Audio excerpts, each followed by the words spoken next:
আলহামদুলিল্লাহ ওয়াসসালাতু ওয়াসসালামু আলা রাসূলিল্লাহ আম্মা বাদ ফাউযু বিল্লাহি মিনাশ শাইতানির রাজীম বিসমিল্লাহির রহমানির রহিম কুল্লু নাফসিন যায়িকাতুল মাউত সাদাকাল্লাহুল আযীম। আসলে এই দোয়ার মাহফিলে লম্বা চওড়া বক্তব্যের সুযোগ নাই। যে আমাদের ইমাম হোসেন ভাইয়ের আব্বাজান শফিকুর রহমান সাহেব উনি ওমরা হজ পালন করতে গিয়ে মারা গিয়েছেন। হাদিসের মধ্যে আসছে যে ব্যক্তি ওমরা হজে গিয়ে মারা যাবে এহরাম অবস্থায়, কিয়ামত পর্যন্ত আল্লাহ পাক তার নামায় আমলে ওমরা হজের সওয়াব দিতে থাকবেন। সুবহানাল্লাহ। আবার কোনো ব্যক্তি যদি হজে গিয়ে মারা যায় কিয়ামত পর্যন্ত তার নামায় আমলে হজের সওয়াব লেখা হইতে থাকবে। সুবহানাল্লাহ। আরেক হাদিসে আসছে মান মাতা আলা আহাদিল হারামাইন, যে ব্যক্তি দুই হারাম অর্থাৎ মক্কা শরীফ একটা এরিয়া আছে হারাম শরীফের এরিয়া, আরেকটা আছে মদিনার হারাম শরীফের এরিয়া, দুই এরিয়ার যে কোনো এক এরিয়া যদি কোনো ব্যক্তি মারা যায় আল্লাহ পাক তার কবরে আযাবকে মাফ করে দেয়। এটা মৃত্যুর যতগুলো ভালো লক্ষণ আছে আমি মনে করি সর্বশ্রেষ্ঠ লক্ষণ হচ্ছে ওমরা হজ পালন করতে গিয়ে আল্লাহ রসুলের পাশে শায়িত হওয়া। ইমাম মালিক রহমতুল্লাহ আলাইহি ওনার জীবনের শেষ দিকে ওনার একটা মনে ইচ্ছা ছিল যে আমি মৃত্যুর পরে আমার কবর যেন জান্নাতুল বাকিতে হয়।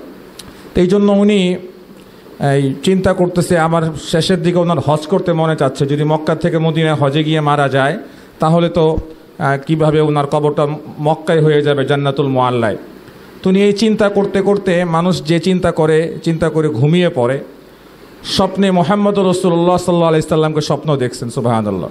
আর হাদিসের মধ্যে আসছে যে নবীকে স্বপ্ন দেখবে নবীকেই দেখবে, কারণ নবীর আকৃতি শয়তান ধারণ করতে পারে না। তো আল্লাহ নবীকে প্রশ্ন করছে, ইয়া রাসূলুল্লাহ, আমার মনে চায় হজ করতে এবং আবার মনে চাচ্ছে আমার মৃত্যুর পরে আমার কবর যেন জান্নাতুল বাকিতে হয়, আপনার পাশে হয়। তাহলে আমি তো চিন্তিত, আপনি আমাকে বলে দেন আমার হায়াত কতদিন আছে। হুজুর আকরাম সাল্লাল্লাহু আলাইহি সাল্লাম স্বপ্ন চোখে এভাবে 5 দেখাইছে। 5 দেখানোর পরেই সঙ্গে সঙ্গে ওনার ঘুম ভেঙে গেছে।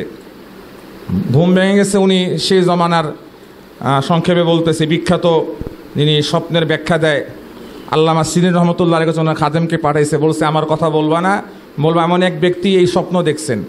তো উনি বলছে যে ব্যক্তির স্বপ্ন দেখছে তার নাম বলতে হবে, বাকি এই স্বপ্নটা ইমাম মালিক ছাড়া মদিনায় অন্য ব্যক্তি দেখতে পারে না। যাই হোক, নাম বলা হইল।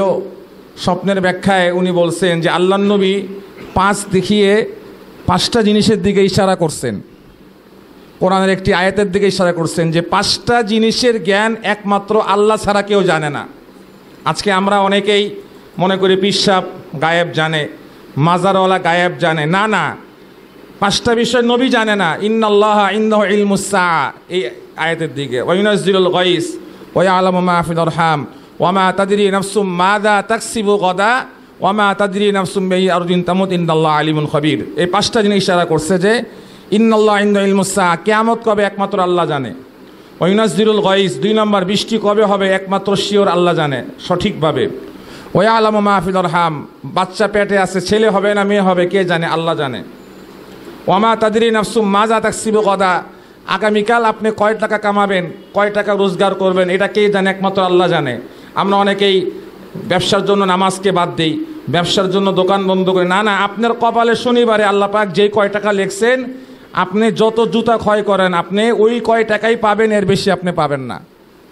আর সর্বশেষ, মানুষ কোথায় মারা যাবে, কোন জায়গায় মারা যাবে, কোন স্থানে মারা যাবে, কখন মারা যাবে, এটা একমাত্র আল্লাহ ছাড়া কেউ জানে না।